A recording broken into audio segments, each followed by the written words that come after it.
Buenas noches. No me traje mi entero. Muy buenas noches.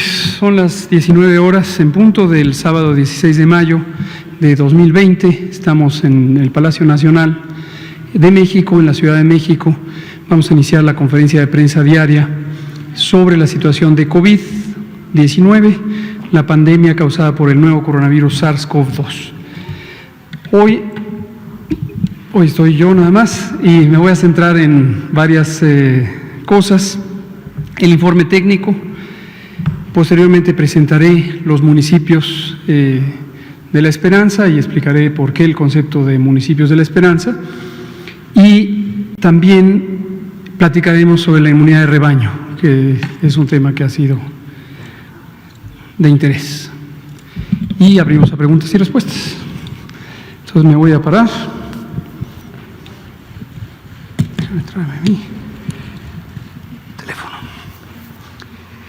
Hoy cumplimos 55 días de la Jornada Nacional de Sana Distancia y nos restan 15 de la Jornada Nacional. Aquí empiezo recordándole a la audiencia, a la ciudadanía, al pueblo de México, a las y los ciudadanos, que no ha terminado la Jornada Nacional de Sana Distancia. Estos 15 días que le restan son extraordinariamente valiosos para mantener la mitigación, la reducción de los contagios de COVID, en la medida en que estemos en casa, en la medida que no vayamos a el espacio público, en la medida en que no abran todavía las empresas grandes, medianas, pequeñas o muy pequeñas que no están cumpliendo actividades esenciales.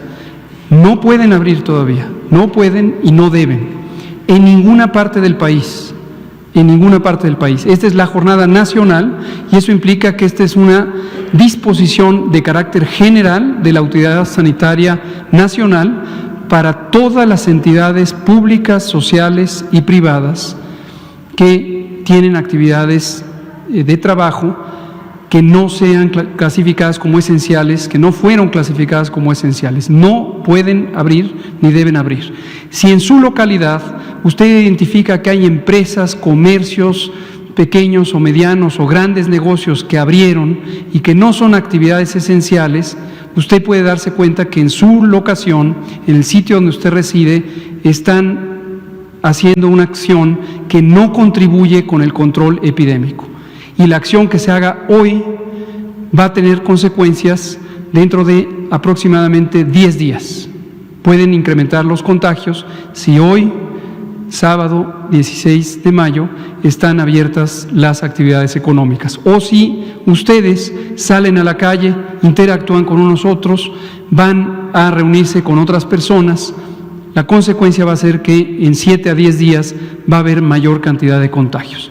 Destaco la Ciudad de México porque tenemos la impresión de que en particular en la Ciudad de México hubo un relajamiento de las medidas de la Jornada Nacional de Sana Distancia, se aprecia cualitativamente mayor cantidad de tránsito, tanto peatonal como de autos. Entonces, no ha terminado la Jornada Nacional de Sana Distancia y es especialmente importante en las grandes urbes, en la zona metropolitana del Valle de México. Esto incluye los municipios conurbados del Valle de México que están en el Estado de México, la Ciudad de México y las demás ciudades que están cercanas a la Ciudad de México. Pero desde luego también Monterrey, Nuevo León, donde tenemos noticias de que empezaron a abrir bares y restaurantes, y desde luego también Guadalajara, que son las dos siguientes ciudades en las que podría crecer en grandes proporciones la epidemia. Si hoy están abiertas actividades económicas no esenciales en esas ciudades, en 15 días esas ciudades van a tener un repunte de la epidemia de una manera sumamente difícil de controlar. Vámonos a la siguiente. En la situación mundial, tenemos 4.425.485 personas que desde que empezó esta epidemia, en los primeros días de enero de 2020, han sido registradas como personas que se contagiaron por COVID. 26% de ellas son de los últimos 15 días, de los últimos 14 o 15 días, y representan 1.158.525. La tasa de letalidad global ha estado cambiando, ha estado oscilando en el mundo y ha estado alrededor de 7 en promedio, ha llegado hasta 7.4, por momentos desde 6.5 y en este momento está en 6.8.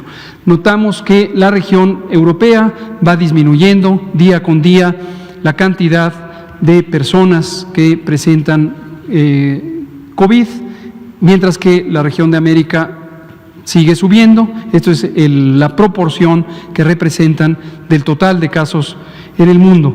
Y el Mediterráneo Oriental, hay que estar muy pendientes porque empieza a crecer como una de las zonas predominantes de COVID. La siguiente. En México tenemos 47.144 personas que desde que empezó la epidemia en México, el 28 de febrero de 2020, han presentado COVID. 10.681 de ellas son casos recientes. Para todos y todos es notorio que en las últimas 8 días este número ha permanecido como una proporción importante, prácticamente la cuarta parte o la quinta parte en este momento respecto al número total. La razón es muy clara, como lo hemos venido diciendo, estamos en el punto más alto de la curva epidémica, en el Valle de México, y en varias otras ciudades empieza el momento de incremento de casos y solo en unas pocas, concretamente 4 ciudades, ha empezado a disminuir. Entonces, el número total de casos nuevos está considerado principalmente a expensas de la Ciudad de México, el Valle de México, la zona conurbada y las ciudades que empiezan a incrementar sus curvas epidémicas. Desafortunadamente, 5.045 personas han perdido la vida por las complicaciones de COVID y 169.000 han sido estudiadas en todo este periodo, resultando en 92.544 que fueron estudiadas y resultaron negativas. No tenían COVID, aunque tenían los síntomas característicos de COVID, que son comunes a varias otras infecciones respiratorias. La siguiente. En el mapa de casos acumulados no ha habido grandes cambios, como se espera que no los haya, dado que este es un proceder lento, predomina la suma de los casos antiguos, los casos que tienen su momento de infección y de presentación de síntomas mayor a 14 días. La siguiente, lo vemos en la gráfica de barras, los casos acumulados, 13.000 más 7.800, esto es más de 21.000 casos que representa la mayoría de los casos acumulados. La razón también es obvia y no debería causar ninguna confusión: entre más población, más casos. La cuarta parte, gruesamente casi la cuarta parte, 23.8% de la población mexicana reside en la zona metropolitana del Valle de México. Y consecuentemente aquí tenemos la mayor cantidad de casos, seguido de Baja California, Tabasco, Sinaloa, Veracruz, Puebla, Querétaro y varios otros con distinta contribución. Si lo vemos en los casos nuevos, los casos de los últimos 14 días, esos 10.681, el mapa es un tanto más cambiante, en tanto que sí refleja la intensidad de la transmisión, que es directamente seguida de la presentación de casos. Y vemos que Baja California Sur ya se encuentra en verde cuando había estado en rojo, llegó a estar en rojo oscuro. La siguiente. Aquí se ve la distribución, igualmente la Ciudad de México, el Estado de México, en conjunto el Valle de México, representan la mayor actividad de la epidemia, seguidos de Tabasco y Veracruz, que se encontraba en posiciones más abajo, está ahora ganando esta posición de ser el cuarto estado que tiene la mayor contribución de casos de los últimos 14 días, seguidos de Baja California, Puebla, Yucatán y otros. La siguiente. Cuando lo vemos por incidencia, esto es muy importante para poder comparar de una manera adecuada poblaciones de distinto tamaño, cada estado tiene distinto tamaño y entonces no podríamos hacer una comparación válida si no consideramos esta medida de incidencia, que es el número de casos nuevos divididos entre la población de la zona de interés, en este caso cada una de las 32 entidades federativas. Esto en conjunto en el país tenemos 8.35 personas por cada 100,000 tienen COVID desde los últimos 14 días. La siguiente, podemos ver en una gráfica de barras cómo en la Ciudad de México hemos llegado ya a 30 por 100,000 habitantes la incidencia de personas con COVID. Recordarán que hace unos pocos días estábamos en 25 y 24, hoy estamos en 30 y por ello les recuerdo, es importantísimo quedarse en casa. Estos 15 días son especialmente valiosos en la zona metropolitana del Valle de México, donde tenemos la mayor intensidad de la transmisión. Estos 30 casos por 100,000 habitantes representan una cantidad enorme de contagios potenciales y si ustedes salen a la calle en el Valle de México, también en cualquier otra parte del país, pero en particular en el Valle de México, lo que van a hacer es que van a contribuir con una enorme cantidad de contagios, que pueden ser ustedes mismos, un ser querido o alguien conocido o no conocido que pudiera también tener la forma grave de COVID, que es una enfermedad que no queremos que le dé a nadie potencialmente. Es una enfermedad que rápidamente progresa a una neumonía, que puede causar insuficiencia respiratoria y ciertamente puede causar la muerte. Por eso es importantísimo no desaprovechar estos últimos 15 días de la Jornada Nacional de Sana Distancia. Siguen en el orden Tabasco, Yucatán, Morelos, Tlaxcala y otros en distinto tamaño de su incidencia. En la siguiente vemos las muertes. COVID causa muerte y ha causado la muerte lamentablemente ya en 5,045 personas en México y otras tantas defunciones, 535 están en este momento en el proceso de estudio con base en que se les tomaron muestras para el diagnóstico por laboratorio y están en el proceso de estudio.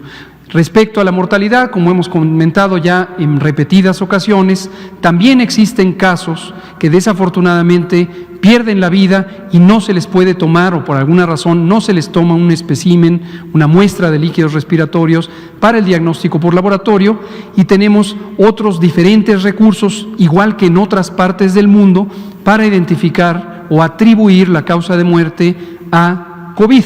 Las personas que fallecen y tienen los signos y síntomas clínicos de COVID, ya sea los clínicos, los radiológicos, deben ser consideradas como casos probables de COVID, de acuerdo al lineamiento que el gobierno mexicano estableció desde el 13 de abril en correspondencia con las recomendaciones de la Organización Mundial de la Salud y la Clasificación Internacional de Enfermedades. De modo que los certificados de defunción de personas fallecidas con distintos síndromes que podríamos decir de manera gruesa corresponden a neumonías deben ser considerados como casos probables de COVID. Los certificados de defunción correspondientes están y deben ser llenados con una causa presunta de muerte que sea COVID, que está ya apropiadamente clasificada y especificada en este lineamiento desde el 13 de abril de 2020. En su momento, no en esta fase aguda, que están cerrados las operaciones en múltiples oficinas públicas, incluyendo los registros civiles, en su momento se harán los procesos de dictaminación y análisis de mortalidad, como se hacen en otras partes del mundo, en Estados Unidos, en Europa, en Canadá, en muchos lugares que utilizan sistemas estadísticos y de vigilancia epidemiológica semejantes a los que también utiliza México. Y en ese tiempo, cuando conozcamos la magnitud estimada o identificada de la mortalidad y la letalidad de COVID en México, por supuesto que lo anunciaremos y lo daremos a conocer con todos los detalles analíticos que corresponda para un mejor entendimiento de este fenómeno. La siguiente, por favor. Tenemos la distribución por entidad federativa, que también es importante. Ciudad de México, seguida de Baja California, el Estado de México, que son los municipios conurbados del Valle, Tabasco, Sinaloa, Quintana Roo y Veracruz. En la siguiente podemos ver los casos, pero ahora por su fecha de inicio de los síntomas, no por su fecha de registro. Hay una forma un poco diferente de la curva epidémica, como lo comentamos todas las noches, y también existen estos un poquito más de 29,000 casos que están en el proceso de estudio. No son las mismas personas, algunos terminan su proceso de estudio, que en promedio dura 24 a 48 horas, hasta el momento en que se recaba el diagnóstico por laboratorio. El proceso técnico de laboratorio dura cerca de 6 horas y cuando se incorporan estos datos cambia el color rojo que representa los casos confirmados. Pero desde luego siguen apareciendo nuevos casos sospechosos y les recuerdo que los casos sospechosos, como lo hemos comentado también repetidamente, en toda la República, en los municipios grandes, medianos, pequeños, se identifican como una señal extraordinariamente valiosa de la vigilancia epidemiológica, de modo que la carga de enfermedad y la dinámica de transmisión y la propagación territorial de esta enfermedad puede ser reconocida y debe ser reconocida desde el momento en que se presentan personas con síndromes clínicos, con manifestaciones clínicas que son identificadas como casos sospechosos de COVID. La siguiente.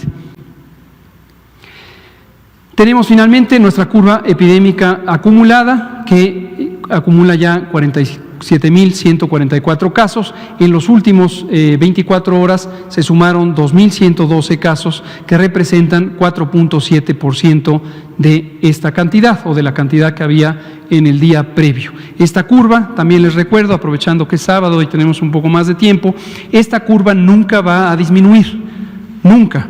Lo que puede hacer esta curva en un momento dado es cuando la velocidad en la que se suman, en la que se presentan nuevos casos cada día, ya tenga una inclinación diferente.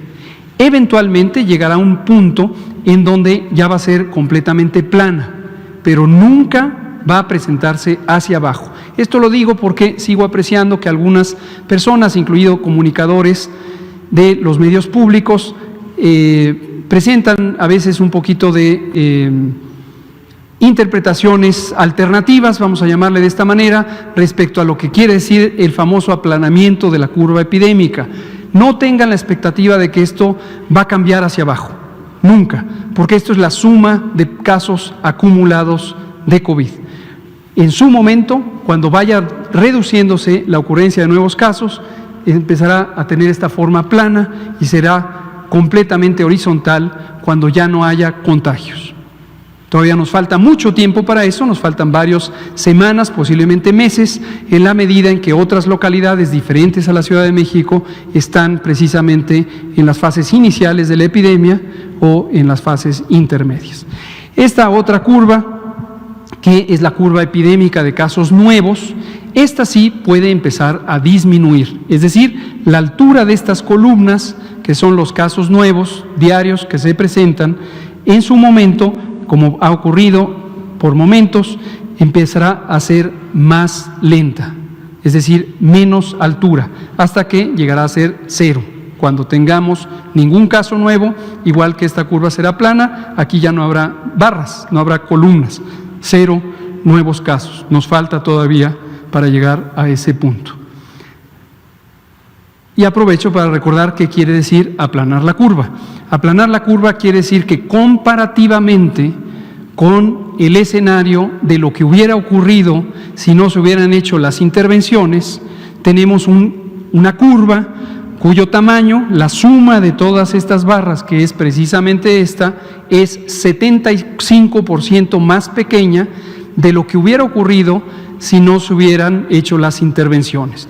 Técnicamente, esto es un tecnicismo, esto se llama el escenario contrafactual. Contrafactual es qué hubiera pasado si no se hubieran hecho las intervenciones. Si no se hubieran hecho, tendríamos una curva que sería considerablemente más grande. Si lo viéramos en la curva acumulada, lo que veríamos es, en vez de esta inclinación, esta inclinación. Como se puede apreciar, que fue la curva, desafortunadamente, de varios países que tuvieron epidemias o que han tenido hasta el momento epidemias muy intensas y que afortunadamente, al menos en la región europea, ya se encuentran en una fase avanzada de control. Entonces, en vez de esta inclinación, eso es una manifestación del aplanamiento de la curva en la curva acumulada. En vez de esta altura, hubiéramos tenido esta altura, y eso es una manifestación, la comparación del aplanamiento de la curva. La siguiente, por favor. De 734 hospitales que han sido designados para el manejo de COVID, tenemos 707 que notificaron en las últimas 24 horas su ocupación hospitalaria y que representan 14.144 camas disponibles y 8.435 que están ocupadas. Son 37% de la suma de esos dos números. La siguiente.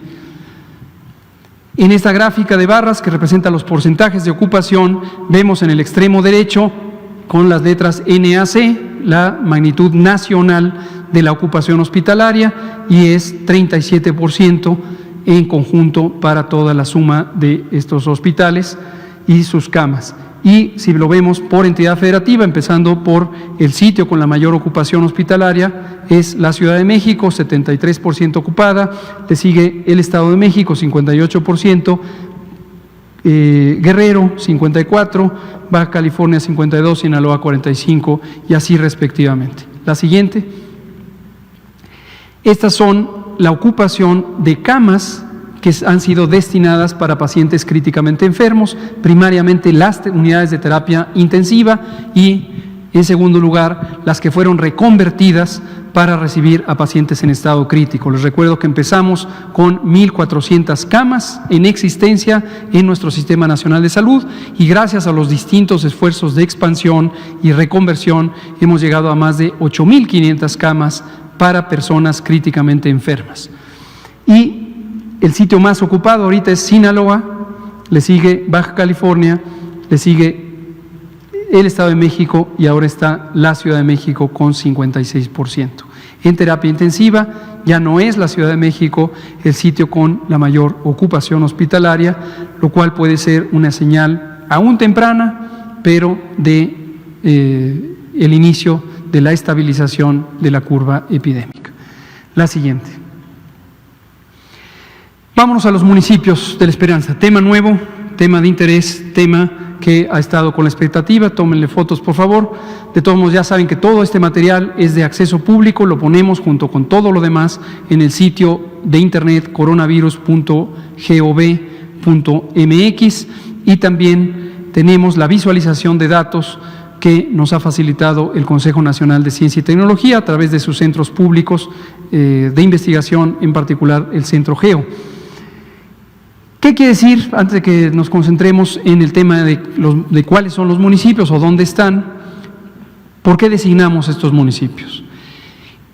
A lo largo de varias semanas identificamos que, como lo hemos comentado aquí, la distribución de la epidemia de COVID en México, igual que en otras partes del mundo, sobre todo en países que tienen grandes extensiones territoriales, no tiene una distribución homogénea, es decir, no todas las municipios, estados, ciudades tienen la misma intensidad de la transmisión. Más allá de lo obvio que no pueden tener los mismos casos, la misma cantidad de casos porque tienen distintos tamaños poblacionales, los indicadores como la incidencia, la velocidad de cambio en los casos nuevos, las ocupaciones hospitalarias, tanto de camas generales como de terapia intensiva, las mortalidades varían entre las distintas entidades federativas. Esto, desde hace ya más de prácticamente 4 semanas, nos permitió identificar una gran oportunidad de tener un manejo eficiente de la epidemia que priorizara a los sitios con actividad y permitiera el control con las intervenciones no de mitigación, sino de contención basada o centrada en casos sospechosos, correspondiente clásicamente a la fase 1 en aquellas regiones y municipios que tuvieran baja o nula transmisión, es decir, como que regresamos a visualizarlos en etapa 1, en fase 1, en el escenario 1.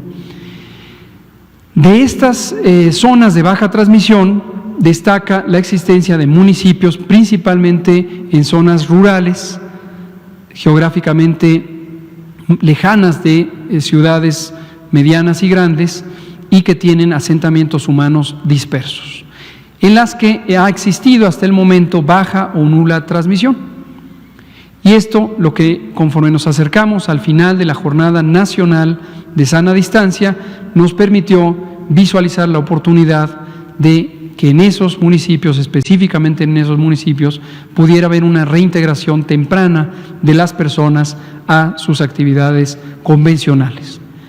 No como se visualizan o se visualizaban antes del inicio de la epidemia, sino en esta perspectiva de transitar a una nueva normalidad, y nueva normalidad en este caso implica las recomendaciones generales de prevención y control, que ayer precisamente enumerábamos, pero además actividades específicas de salud pública encaminadas a la identificación de personas en mayor riesgo de complicaciones, su detección temprana, su monitoreo activo y, en su caso, si presentaran actividad epidémica, la transferencia temprana de personas desde esos municipios si llegaran a necesitar hospitalización.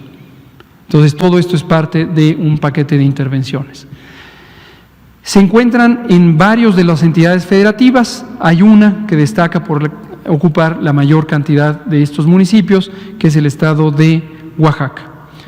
Como pueden ver ustedes, detallo, pero me voy a este lado, complemento, es la continuación.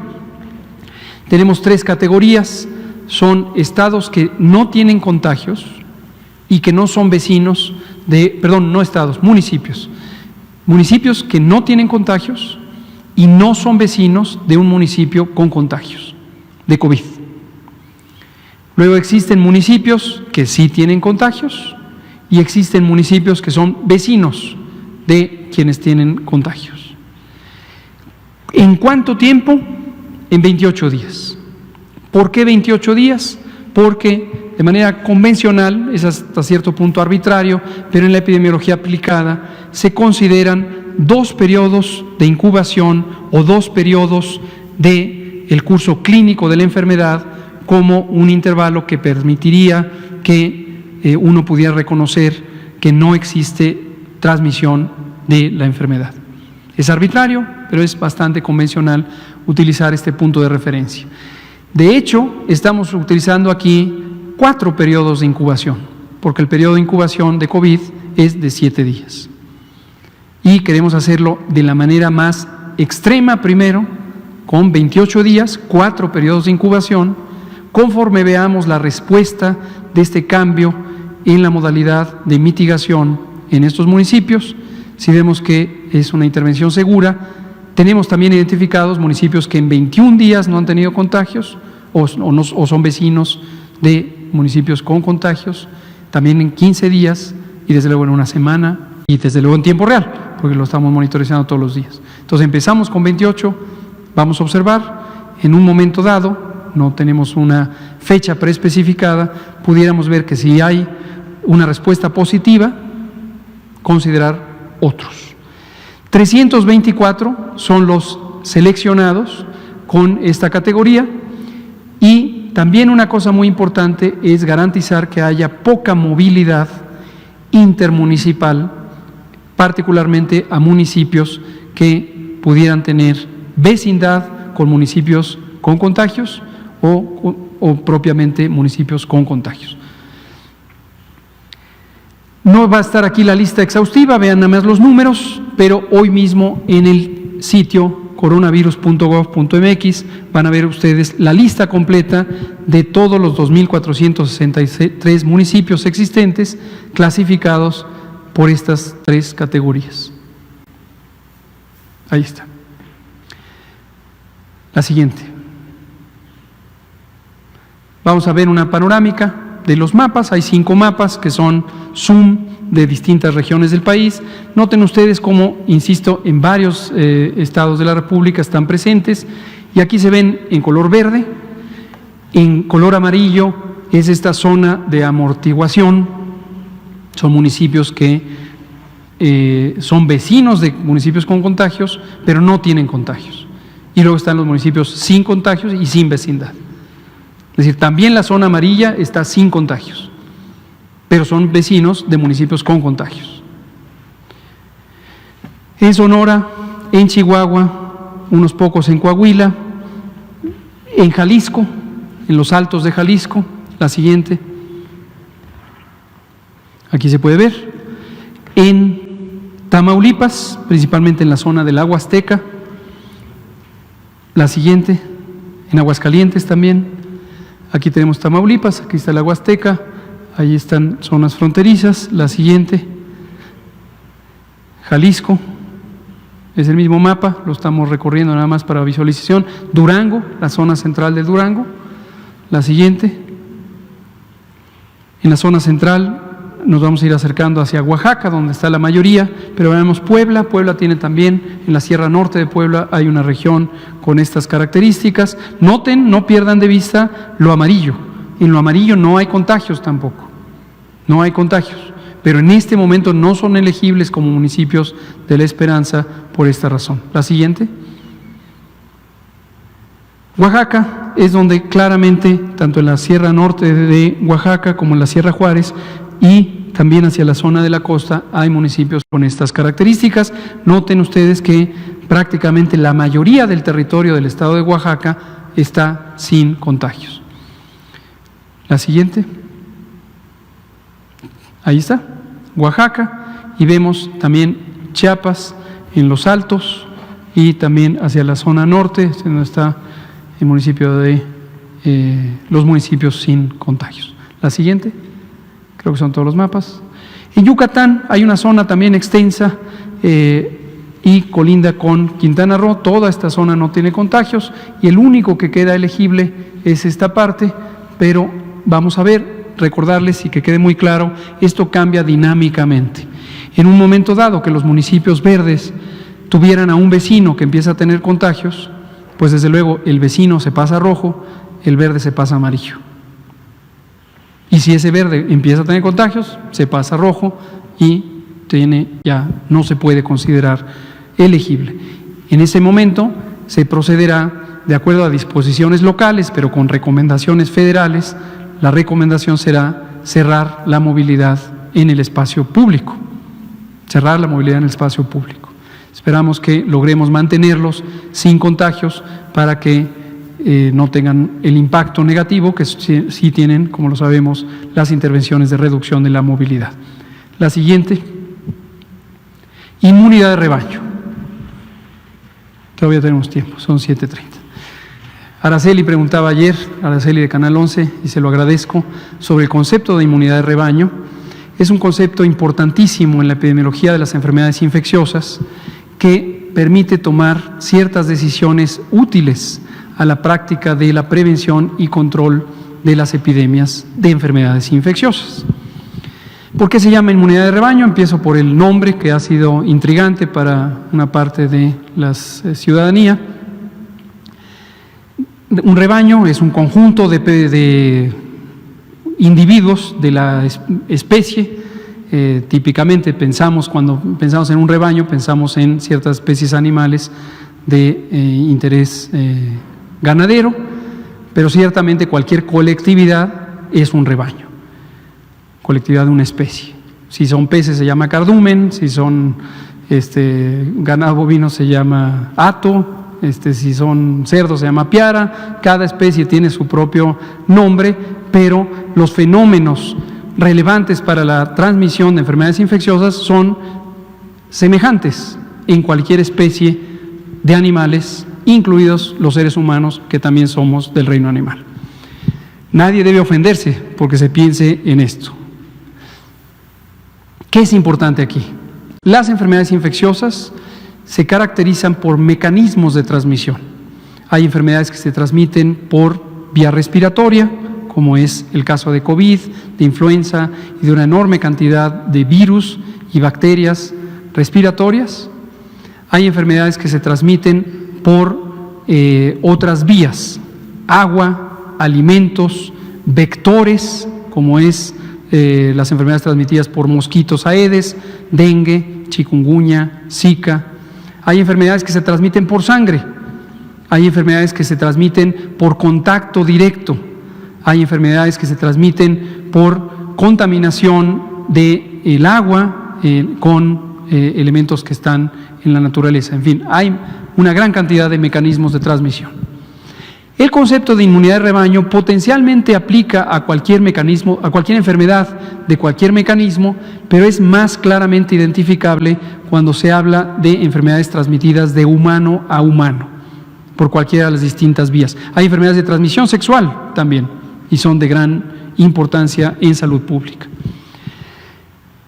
Cuando tenemos una colectividad, vamos a pensar aquí esquemáticamente diagramado, estas personas, y tenemos algunas que pudieran presentar la enfermedad, podemos interactuar solo con un número limitado de otras personas en nuestra vida diaria, y esto depende de nuestra conducta social. También depende de nuestro espacio físico, dónde vivimos, etc. Pero no interactuamos al mismo tiempo con todas las personas existentes. Y puede ser que algunas de esas personas con las que interactuamos inicialmente seamos todas y todos susceptibles a una enfermedad. Es el caso de una epidemia de enfermedad emergente como COVID, donde nadie en el mundo antes de los primeros días de enero tenía inmunidad hacia COVID, porque es una enfermedad nueva. De modo que interactúe con quien interactúe, va a haber un contagio a cierta probabilidad. No quiere decir que todas las interacciones humanas son garantizado que van a resultar en contagios. Hay muchas características que determinan por qué no todos los encuentros, todos los contactos entre una persona infectante y una persona susceptible, una o más, resultan en contagios. Finalmente, para que haya una cadena de transmisión o la propagación de la enfermedad, se requiere que una persona infectante, vamos a pensar que fuera yo, contagie a alguien. No me le deseo ni a mí, ni a usted, ni a nadie. Es un ejemplo esquemático, luego no vayan a decir que públicamente le deseé el contagio a alguien. Vamos a pensar que yo tengo COVID y yo interactúo con alguno de ustedes y esa persona se contagia de COVID. Pero pasan los días y, suponiendo que ese sea el caso, nos curamos del COVID, como ocurre en 8 de cada 10 personas sin factores de riesgo. Y vamos a pensar que desarrollamos inmunidad, ya somos biológicamente resistentes a COVID. Si llega una persona infectante y esa persona interactúa con nosotros, si me permite usarla de ejemplo, usted y yo, que seamos inmunes a COVID. Alguien viene aquí e interactúa con nosotros y se va. Nosotros ya no podemos ser contagiados y entonces representamos una barrera a la capacidad contagiante de la nueva persona que llegue para contagiar. Si somos 2 y esa persona interactúa con otros, todavía puede contagiar a otros. Pero si somos 4, es menos probable que contagie. Si somos 6, 8, 10, 12 de esta comunidad, donde estamos cerca de unos 40 personas, entre mayor cantidad de personas inmunes, menor probabilidad de que alguien contagiante infecte a los que restan. No se necesita llegar al 100% porque los que estemos inmunes somos una barrera a esos contagios. Y esa es la idea de lo que se pone aquí como un ejemplo hipotético. Si el 80% de la población es inmune, 4 de cada 5 personas que se encuentren con el individuo infectante, 4 de 5 es 80%, ya no pueden contagiar y por lo tanto ya no se puede propagar la enfermedad. Y la metáfora o la imagen del rebaño es precisamente eso. Es un rebaño, es un grupo que pone una barrera a los contagios. Finalmente, entre más contagiante sea la enfermedad, hay enfermedades con poca frecuencia de contacto, hay enfermedades muy eficientes para contagiar. Una de las enfermedades del ser humano más contagiosas es el sarampión. Y de hecho muchos de estos conceptos se han planteado sobre el sarampión. Entre más contagiante sea la enfermedad, más grande necesita ser el porcentaje de personas que son inmunes, para que se logre el punto crítico de protección que confiere la inmunidad de rebaño, entre más contagiante. Enfermedades menos contagiantes pueden tener el punto de inmunidad de rebaño sin llegar a un porcentaje tan alto. Pero prácticamente nunca se necesita que el 100% de personas sean inmunes. Termino diciendo esto, bueno, dos cosas, una relacionada con COVID y otra general. La general es para los programas de vacunación. Esto es muy importante porque esto determina cuál es la proporción de personas que deben ser inmunizadas para garantizar que no ocurra un brote o que si ocurre un brote no se propague. Y con el ejemplo de sarampión, es tan transmisible que se necesita garantizar coberturas efectivas de vacunación superiores al 95% para evitar brotes de sarampión. Si empiezan a fallar las coberturas de vacunación y se encuentra un número apropiado de personas que no son inmunes, puede estallar un brote de sarampión. Sarampión, ya dije, es una de las enfermedades más infecciosas del ser humano. COVID tiene un nivel de contagiosidad que es superior al de la influenza, inferior al del sarampión. Y algunas estimaciones indican que necesitaríamos 70% de personas inmunes en cualquier población, en México, en Alemania, en Suecia, en Estados Unidos, para que el efecto de inmunidad de rebaño contribuyera al agotamiento de la epidemia. Y esto es muy importante. Termino diciendo, la estimación de la proporción de personas inmunes es uno de los elementos importantes para las decisiones de salud pública respecto al final, cuando se levantan por completo medidas de mitigación, medidas de control. Les pongo un ejemplo que conozco por haber sido partícipe del mismo, la pandemia de influenza 2009 en México. Este estudio, que es un estudio de una encuesta serológica, lo hicimos precisamente en esos tiempos con el propósito de llegar a la decisión de si podíamos o no levantar el estado de emergencia. Y en la encuesta encontramos que la encuesta la hicimos en febrero, marzo de 2010. La epidemia había empezado en abril de 2009. Y encontramos que en febrero, marzo, hicimos primero una encuesta utilizando especímenes de sangre, de bancos de sangre. 67% era la estimación de personas inmunes a la influenza H1N1. Y eso fue presentado como evidencia al Consejo de Salubridad General y se determinó, junto con otros elementos, que era seguro levantar el estado de emergencia. Entonces, para COVID también estamos planeando ya, y ahora me siento para abrir a preguntas y respuestas, también estamos planeando ya hacer encuestas serológicas, encuestas que nos permitan reconocer la proporción de personas en México que tienen inmunidad a COVID.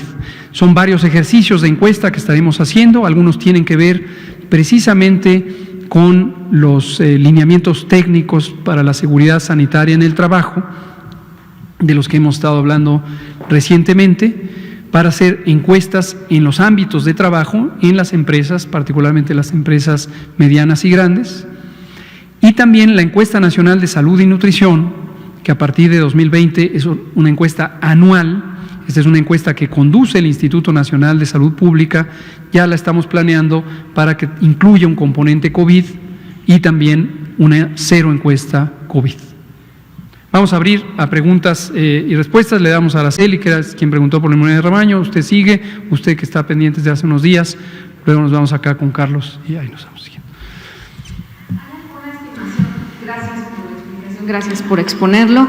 ¿Hay hasta este momento, hay alguna estimación de porcentaje con los números que ya han presentado que nos pudiera decir en qué posición se encuentra México en relación a esta población inmune de la que habla, porque con base en estos datos que está dando, de eso depende, ¿no? Que se regrese todos los municipios a la nueva normalidad. Y preguntarle si esta encuesta que están anunciando contempla pruebas, sí, o solamente es la encuesta. Gracias. Gracias, Araceli. Cuando decimos una encuesta serológica, quiere decir una encuesta, es decir, una entrevista para hacer el reconocimiento de ciertas características demográficas, sociales y también del curso de enfermedad. Va a haber preguntas sobre usted en los últimos 30 días ha tenido fiebre, tos, etcétera, entre otras preguntas. Pero después la toma de un espécimen de sangre, ese espécimen de sangre se le extrae el suero es el componente líquido de la sangre tiene líquido, proteínas y células, glóbulos blancos, glóbulos rojos y plaquetas, pero de la parte líquida, que es el suero, ahí se hacen estudios para identificar los anticuerpos. Y hay 2 clases de anticuerpos relevantes, hay 5 clases, pero las que son relevantes para esto son los anticuerpos tipo IgM, que son de fase aguda, empiezan a aumentar sus concentraciones en los primeros pocos días después de la infección y duran generalmente poco tiempo, 4, 5, 6 meses. Y están los IgG que permanecen, tardan más en iniciar y permanecen. Ahora, aquí quiero dejar algo muy claro. Una de las limitaciones que enfrenta el mundo entero es que, a pesar de que han pasado ya más de 3 meses, 4 meses del inicio de esta epidemia, no existe una evidencia científica sólida, consistente, de consenso sobre cuándo empiezan a aumentar los anticuerpos respecto al día de la infección, hasta cuánto y con la concentración suben, cuánto duran y, lo más importante, si la concentración que se puede observar significa protección biológica. En algún momento estoy seguro que esta información encontrará consenso y será extraordinariamente útil, ¿no? Entonces, y aquí doy una noticia no muy estimulante de algunas encuestas serológicas que algunos países ya empezaron a presentar públicamente. Nueva York presentó una, el estado de Nueva York, hace ya como 4 semanas, donde encontró 23%. Francia acaba de publicar en la revista Science la semana pasada, el Instituto Pasteur, un muy elegante estudio que es en parte basado en una pequeña seroencuesta y en mucho en modelación matemática, y encuentra o estima 11% de inmunidad poblacional. Y el Ministerio de Salud de España, justo el viernes o jueves, presentó resultados preliminares de una encuesta serológica y reconoce 5%. Necesitamos llegar a 70. Entonces, y en México no, al menos como un esfuerzo de gobierno, no hemos iniciado ninguna, entre otras razones porque es más conveniente esperar el momento en donde hay el declive de la curva epidémica, porque de otra manera la información de ahorita deja de ser relevante después. Entonces, a menos que de inicio se encuentre ya títulos muy altos, digamos, proporciones muy altas de personas inmunes. Estamos planeando la encuesta nacional de salud y nutrición ya para que arrancara en julio. Estamos ya trabajando con eso, con el Instituto Nacional de Salud Pública. Y aprovecho para agradecer al doctor Juan Rivera Domarco, director general de este instituto, y a todo el equipo científico, no solo por este esfuerzo, sino por mucho de la asesoría científica que tenemos y que proviene de este instituto. Con mucho gusto. ¿Quién seguía? ¿Quién dijimos? Va usted y va usted.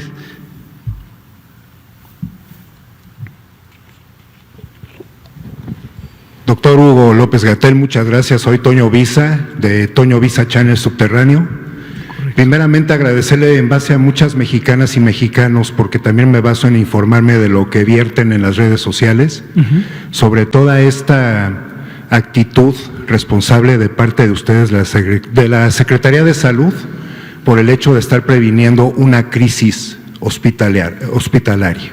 Eso ha sido muy importante. Gracias. El hecho de monitorear cómo avanzaba la enfermedad desde China hasta que comenzó a llegar a nuestro país.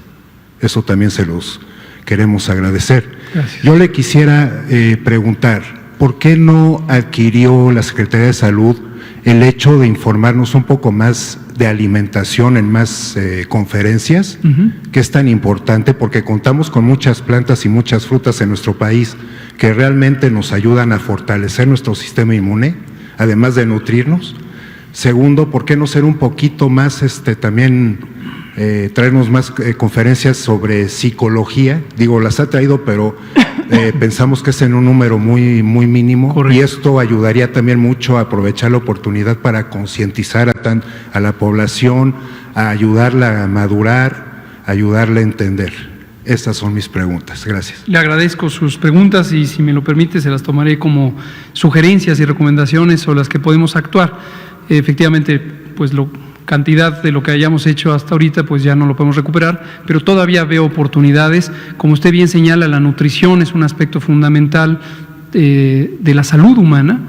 En su momento, ya que estemos con menor cantidad, menor intensidad de la transmisión, vamos a empezar a enfatizar este tema que ya mencionamos sobre las consecuencias negativas de una mala alimentación en México, que están fundamentalmente determinadas por una sobreoferta de productos industrializados de muy bajo valor nutricional, altísimo poder calórico, y que la evidencia científica es muy robusta, muy consistente en demostrar que son el motor de la epidemia de enfermedades crónicas en México. La obesidad, 75% de las personas mexicanas tienen sobrepeso u obesidad, y también la diabetes, la hipertensión, etcétera. Pero gracias por la recomendación. Y por cierto que tanto la Secretaría de Bienestar y su titular, la ingeniera María Luisa Albores, y la Secretaría de Medio Ambiente, todo el equipo del doctor Víctor Manuel Toledo, tienen extensas colecciones de información sobre la riqueza y la biodiversidad de productos alimentarios en México, y efectivamente gracias por la observación. Y de salud mental, pues traeremos a nuestro equipo y vamos a seguir enfatizando en eso. Gracias. Por favor, usted, adelante. Sí, buenas tardes. Pablo Pérez para Verificado. Teniendo en cuenta este momento en el que se va a volver a las actividades laborales, ¿habrá algún tipo de recomendaciones y lineamientos de parte de la Secretaría de Salud para especialmente aquellos trabajadores o empleados que tienen algunas condiciones de riesgo, justamente como la obesidad, diabetes, hipertensión? ¿Se dejará esto a criterio de los patrones o habrá alguna sinergia con la Secretaría del Trabajo? Muchas gracias, Pablo. Esta pregunta es muy útil para identificar los elementos que tienen que ver con esta transición hacia la nueva normalidad. Uno de los ámbitos más importantes es precisamente la seguridad y la higiene en el trabajo. En el trabajo hay múltiples protocolos sobre seguridad en términos de lesiones, pero también existe importante capacidad institucional y en las propias empresas sobre salud. El Instituto Mexicano del Seguro Social es probablemente la institución pública, la institución gubernamental o parcialmente gubernamental con la mayor cantidad de experiencia en este aspecto. Tiene, de hecho, una coordinación de salud en el trabajo que pertenece a la Dirección de Prestaciones Económicas y Sociales, y por esta razón nos hemos basado mucho en esa experiencia, y el instituto tiene un protocolo muy completo sobre salud, específicamente orientado al tema de COVID, y este lineamiento técnico es precisamente el lineamiento al que hace referencia el acuerdo del secretario de Salud publicado el jueves, en el que se especifica que las empresas que en este momento están en los sectores de construcción, de producción o fabricación de equipos automotrices y minería, que son los 3 sectores que se incorporarán en el listado de actividades esenciales, deberán, para poder entrar en operaciones el 1 de junio, presentar formalmente, y no solo presentar, sino poner en práctica los protocolos de salud de acuerdo al lineamiento que establece la autoridad sanitaria y que se basa precisamente en el trabajo del Seguro Social. Pero destaco también, como usted ya lo señala, el trabajo conjunto con la Secretaría de Economía y con la Secretaría del Trabajo. Y por cierto, mi reconocimiento y respeto a nombre del grupo a la secretaria Graciela Márquez y a la secretaria Luisa María Alcalde Luján, que han mantenido no solo un extraordinario interés y aportaciones muy valiosas para hacer este plan, sino además un liderazgo muy claro en la vinculación con los sectores empresariales. Entonces sí, la respuesta es efectivamente es indispensable que estos protocolos existan, no como letra, no nada más en un libro, sino estén implantadas las actividades para proteger en general a las y los trabajadores y en particular hay un elemento específico a las personas que tienen mayor riesgo de complicaciones. Gracias, Pablo. Usted, por favor, Angélica. Nos quedan 4 minutos. Ok. Buenas noches a todas y a todos. Lisbeth Álvarez, reportera del diario Basta, del Grupo Cantón. Pues en esta misma línea de regresar a la nueva normalidad, saber si ya se tiene algún protocolo en cuanto al transporte público. Es decir, porque una vez que regresen todas las personas a sus centros de trabajo, quizá de nada serviría que tengan en su trabajo esta sana distancia y este cuidado, si en el transporte público comúnmente pues van muy juntos, ¿no? Y sobre todo en las horas pico, pues difícilmente se va a poder mantener esta limpieza, ¿no? Y esta sana distancia. Y otra de mis preguntas sería, ¿cuánto tiempo vive el coronavirus en un cuerpo muerto? Y nada más un pequeño recordatorio, las estadísticas la actualización sobre las estadísticas de la violencia hacia las mujeres, que me había dicho que iban a venir las expertas. Muchísimas gracias. Cómo no, muchas gracias, Lisbeth. Sí, las expertas van a venir la próxima semana y es el grupo, un grupo muy consistente, muy sólido, donde está la presidenta de Mujeres, la doctora Nadine Gassman, estará Candelaria Ochoa, titular de la CONAVIM, nuestra colega directa Carla Berdichevsky, y van a comentar sobre esto. Respecto al transporte, es un punto muy retador, pero muy importante. El transporte es un espacio de confinamiento, es casi imposible pensar que no puede haber reducción en una distancia menor a la sana distancia, y el tipo de cambios que se pueden hacer, y hay lineamientos que se han implementado en otras partes del mundo, incluyen básicamente 3 cosas. La primera es disminuir el aforo, lo cual en sí mismo es un reto porque depende del número de unidades disponibles. Entonces hay gruesamente 2 maneras de reducir el aforo en el transporte público. Una medida es precisamente la que instrumentó, no es el único sitio, pero es el que conocemos con mayor importancia por el tamaño de las operaciones, el de la Ciudad de México. El gobierno de la Ciudad de México implantó un mecanismo de cerrar estaciones, tanto del metro como del Metrobús, precisamente para hacer un tránsito más expedito, una circulación express. Y esto lo que logra es que haya menos personas en cada una de las unidades. Entonces, disminuir aforo. El otro es, también en disminuir aforo incluye restricciones al número de espacios que pueden ser ocupados, tanto en quienes van de pie como quienes van sentados. El otro es medidas higiénicas básicas, tanto el tema del uso de alcohol gel, y hace un par de días me pronuncié nuevamente respecto a los cubrebocas, y hay gente que sigue inquietando de por qué. A veces digo que sí, a veces no. A los cubrebocas es un tema difícil de comprender y lo trataré de resumir de esta manera. El uso indiscriminado de cubrebocas, es decir, todo mundo póngase a usar cubrebocas, no existe una demostración sólida, consistente, de que pueda servir como una medida principal de salud pública, como una medida auxiliar podría servir, pero básicamente lo que hace que no sea tan efectivo es el uso inconsistente. El que ya lo he dicho muchas veces, el que se lo pone, pero a los 20 minutos se cansa, se acalora, le pica y entonces se toca la cara, lo cual es un mecanismo efectivo de transmisión, o lo trae de gargantilla, o se lo quita, etcétera, o lo comparte, o lo deja en la mesa y ya lo tocó alguien más. Entonces hay muchas razones por las que el uso generalizado no es muy confiable como mecanismo principal. Quien quiera ponérselo, que se lo ponga. Nomás cuide, como afortunadamente es el caso de los que están aquí, de usarlo consistentemente. Ahora, sí estamos considerando que el cubrebocas en el transporte puede ser una medida de mayor utilidad. Que quede claro, tampoco hay evidencia científica rigurosa que lo sugiera o que haya demostrado su efectividad. Pero en la medida en que el transporte es un espacio natural de confinamiento, queremos tener un mecanismo adicional de reducir la transmisión por la barrera. Entonces son los tres que hasta el momento están considerados. Muy bien, pues creo que... no, ya no nos da tiempo, Carlos. Usted empieza mañana. Nada más rápido, mañana reven los municipios, el lunes tienen clases o cómo va a estar.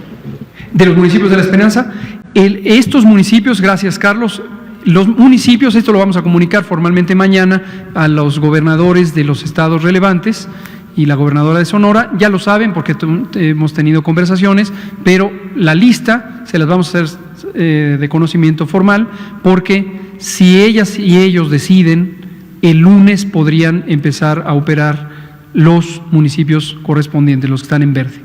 Pero queda claro, si ellas y ellos deciden que no, están ejerciendo sus facultades como autoridad sanitaria estatal, y si deciden que no, no hay ninguna contraposición o pleito o animosidad con el gobierno federal, simplemente el gobierno federal ha dicho, pueden, ellos deciden si quieren o no hacerlo efectivo. Y incluye la actividad escolar en los municipios verdes, solamente en los municipios que han sido identificados como municipios de La Esperanza. Muchas gracias.